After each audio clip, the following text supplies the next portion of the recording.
Olá, eu sou Tárcia Quilião, advogada, e vou auxiliar você, síndico, a resolver todos os seus problemas do condomínio com base na lei.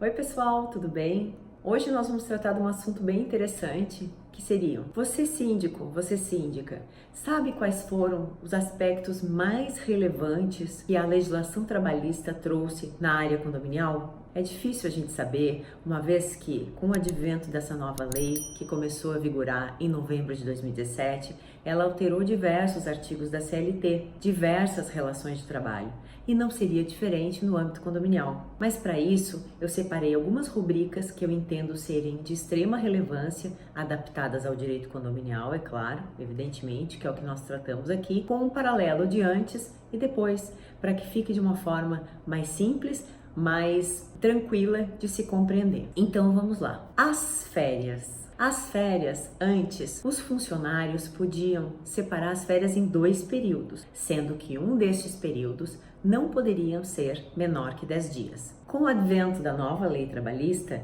nós podemos fracionar esse período de férias em até 3 períodos, mas um deles não poderá ser inferior a 14 dias e os demais não poderão ser menores que 5 dias. Então aí é uma inovação bastante positiva, né? Entendo que a questão das férias, ela tem um cunho social. O funcionário precisa de férias para descansar, para repousar, muitas vezes para visitar seus familiares, e a questão de fracionar em 3 períodos acarretou por trazer maior tranquilidade, maior conforto ao funcionário. Entendemos ser muito positiva essa alteração. A contratação de autônomos. Bem, a contratação de autônomos é um ponto bastante interessante e que merece muito a nossa atenção. Antes não era permitida a contratação de autônomos de forma contínua e independente de sindicato das empresas ou de empresa especializada. Então você não tinha uma contratação como, por exemplo, de um autônomo zelador. Com o advento da nova legislação trabalhista, nós podemos ter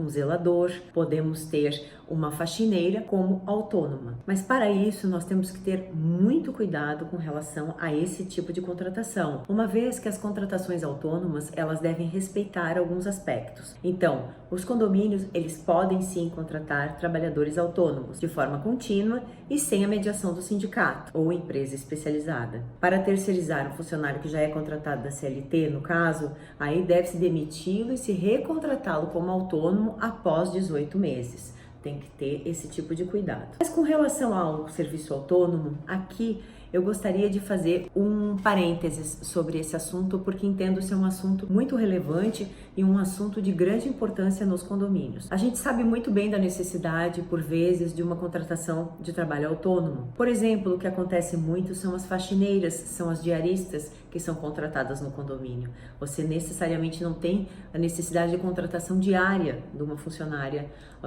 para exercer essa atividade. Então você pode contratar via autônomo. Porém, você tem que seguir alguns passos, e aqui eu separo 4 passos interessantes e importantes para que o síndico observe e a administração do condomínio em si. Primeiro passo para a prevenção dos problemas na contratação de autônomos. Vamos lá. Primeiro passo: qualificar o trabalhador autônomo. E o que quer dizer isso, né?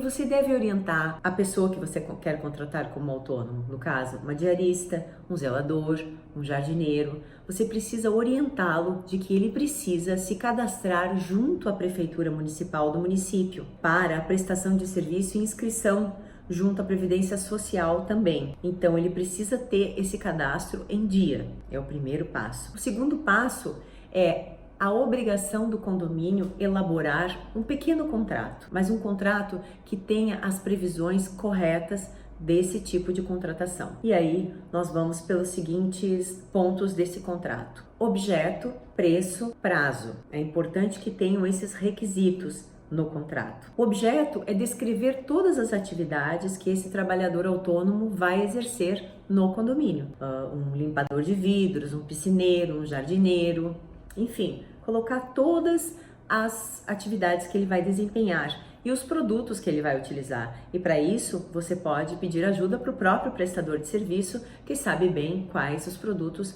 mais adequados para ele a realizar a atividade da qual ele se propõe. O preço que é o segundo item do contrato, é com relação aos honorários que serão pagos para esse prestador, tá? E ali tem que definir corretamente como será a forma de pagamento, se é cheque, se é boleto, se é transferência eletrônica, e a forma será pago quinzenalmente, mensalmente ou semanalmente, deixar tudo estipulado no item preço. O terceiro item é o prazo, né? O prazo ali, o prazo que será feito prestada esse serviço. Mas antes do prazo, eu gostaria de puxar mais um gancho ali na questão do preço, tá? O pagamento é feito, você escolhe ali como você vai querer fazer, se é cheque, se é recibo, cheque, transferência eletrônica ou boleto bancário, e exija do prestador de serviço autônomo uma nota fiscal, tá?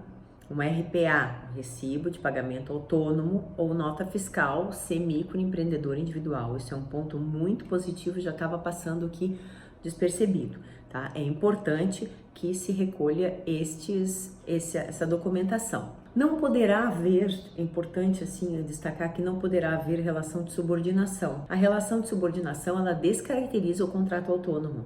Então, na verdade, você está contratando um piscineiro, mas ali você vai ter no contrato os dias que ele irá e tudo, mas de uma certa forma a gerência sobre esse trabalho é dele.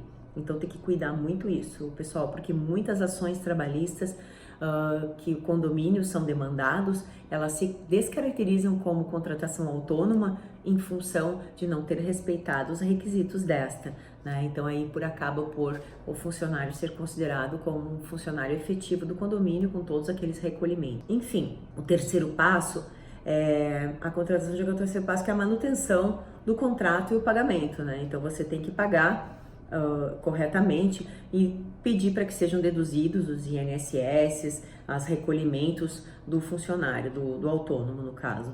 E o quarto passo sempre é a prevenção, é informar o trabalhador, né, o autônomo, que ele tem que passar esses dados na Previdência, através da GFIP. É importante que isso fique muito claro, né, para que você não tenha descaracterizado um contrato autônomo.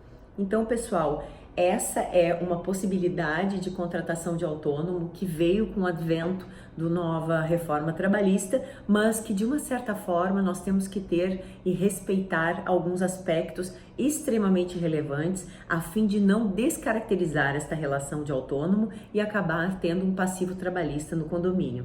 E eu sempre gosto de lembrar aqui que o condomínio ele tem que ser administrado como uma empresa, muito embora ele não tenha fins lucrativos, ele deva ser administrado como uma empresa. Então, evitando-se sempre uma demanda e um litígio de qualquer natureza. Então, ali temos a possibilidade de contratação de autônomos pela nova legislação trabalhista, e aqui eu passei os 4 passos que eu entendo serem importantes para que se contrate um autônomo sem correr aquele risco de descaracterizar essa contratação. Outra alteraçãozinha que nós tivemos na legislação foi o trabalho intermitente. Antes esse contrato nem existia na legislação trabalhista, né?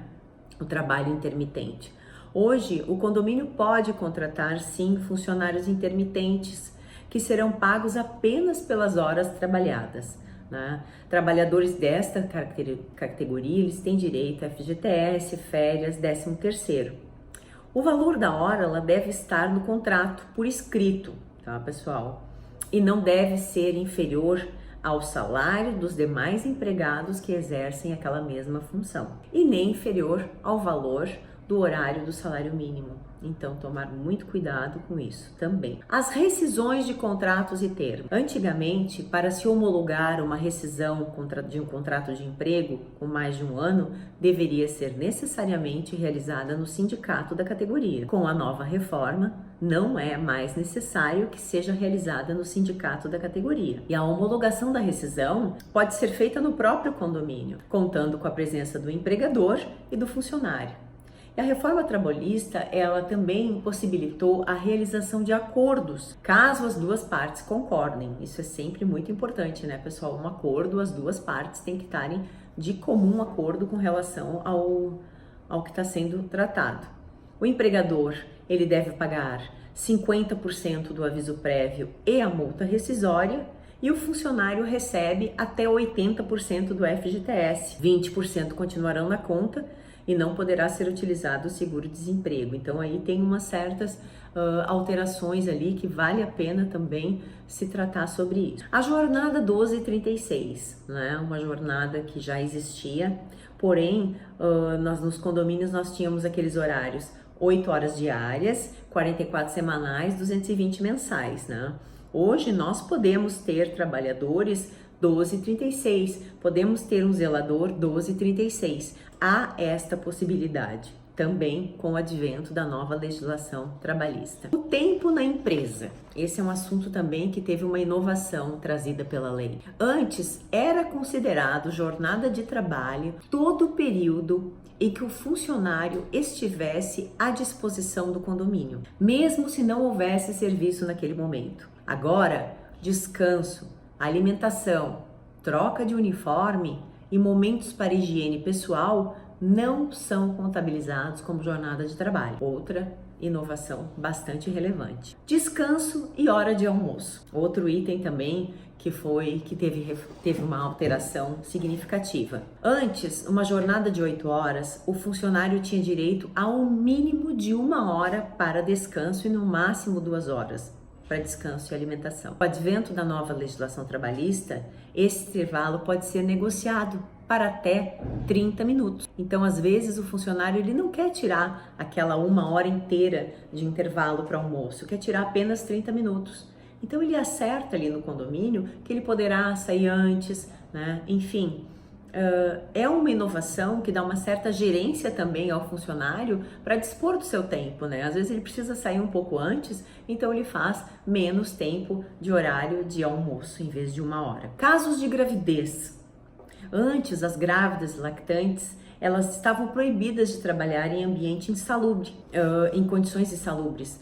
E também não havia tempo limite para avisar a empresa sobre a gravidez. Com o advento da nova legislação trabalhista, ela permite que mulheres grávidas e lactentes trabalhem em ambiente insalubre, desde que não prejudiquem a saúde da mãe e do bebê. E mulheres demitidas têm até 30 dias para informar a empresa sobre a gravidez. A multa de funcionários não registrados. Antes do advento da legislação trabalhista, dessa nova legislação trabalhista, para cada funcionário não registrado, havia multa de um salário mínimo regional.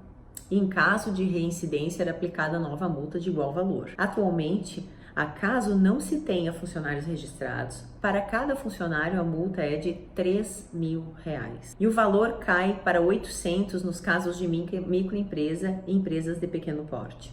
Então, tem que ficar bem atento com relação às questões que envolvem o registro dos funcionários, porque a multa é bastante elevada.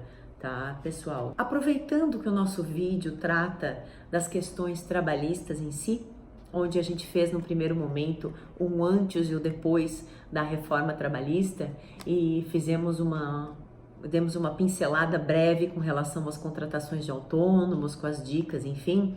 Eu peço a licença para tratar de um assunto também que eu considero polêmico e que vai dar muito o que falar ainda no meio condominial. A 7ª turma do Tribunal Regional do Trabalho da 4ª Região, o tribunal que engloba Rio Grande do Sul, Santa Catarina e Paraná, julgou recentemente um pedido de um síndico que estava tentando alegar vínculo profissional com um condomínio que exercia suas atividades durante 8 anos.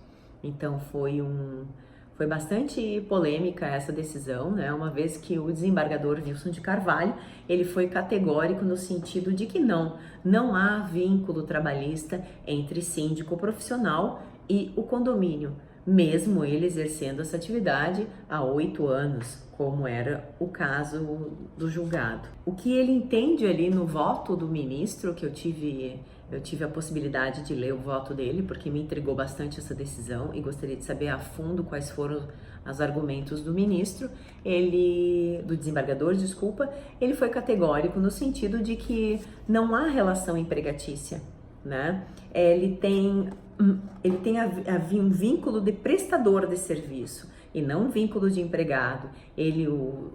O desembargador Wilson de Carvalho, ele alega que o condomínio ele elegeu um síndico para exercer umas funções e representar o interesse dos condôminos, né? E não, na verdade, um empregado, né? Então não haveria uma subordinação. E ele faz um gancho entre, mesmo que a prestação de contas seja uma obrigação do síndico fazer nas assembleias, né? A gerência de toda das contas, a gerência financeira foi toda feita com ele, sem a subordinação de ser submetida à subordinação de ninguém. E que a prestação de contas é uma matéria deliberada em assembleia, onde se prestam as contas dos quais ele geriu como ele bem entendeu, né? Claro que sempre respeitando a convenção e o regimento interno e as normas de contabilidade, enfim. Então, mas que não havia um controle de horários e não havia um controle de, como que eu posso dizer, de subordinação em si. Ele não cumpria um horário dentro daquele condomínio. Por exemplo, o síndico trabalhará das 8 às 18. Não havia isso. Então, isso já descaracteriza a subordinação, porque ele tinha uma gerência sobre o seu horário de trabalho, ele tinha uma gerência sobre as contas do condomínio, ele tinha uma gerência sobre a sua administração. Ele tinha atribuições de prestador de serviço autônomo e não de empregado, né? E aí ele diz, a figura do síndico se desvirtua da imagem de um empregado comum, pois a relação entre o condomínio e o síndico é a de mandante e mandatário. Esse é o argumento do desembargador. Exemplo disso, né, ele cita, é a capacidade de representar o condomínio ativa e passivamente em juízo a fora dele, praticando todos os atos necessários à defesa dos interesses dos comuns. E o síndico, apesar de ter suas contas aprovadas ou desaprovadas em assembleia, não está subordinado a ela, a qual possui poderes para determinar que de maneira ela administrará o condomínio. Então, assim, conclui o desembargador, diferentemente de ser subordinado, o síndico tem em suas mãos todas as atribuições do próprio empregador. Na realidade, são os empregados do condomínio que estão subordinados a ele e não ele subordinado ao condomínio, né? Tem total autonomia na tomada das suas decisões, podendo contratar e demitir funcionários do condomínio, né? Inclusive punindo disciplinarmente nos casos que for necessário. Então, pessoal, concluindo, não estão presentes, né, conforme a 7ª turma do TRT da 4ª região, não estão presentes os elementos necessários para a caracterização da relação empregatícia entre o síndico profissional ou um síndico morador e o condomínio. Então, a gente finaliza esse vídeo aqui, tratando só das questões trabalhistas e tratando principalmente dessa questão que eu entendo ser bastante polêmica e que vai dar muito ainda o que falar no âmbito do direito condominial. Se você gostou desse vídeo, peço que deixe nos comentários. Se você ficou com alguma dúvida, alguma sugestão de vídeo para a gente fazer, se inscreve no nosso canal, ativa as notificações para receber os vídeos recentes e principalmente deixe as suas sugestões do que você gostaria de que fosse tratado aqui. Um grande abraço para vocês!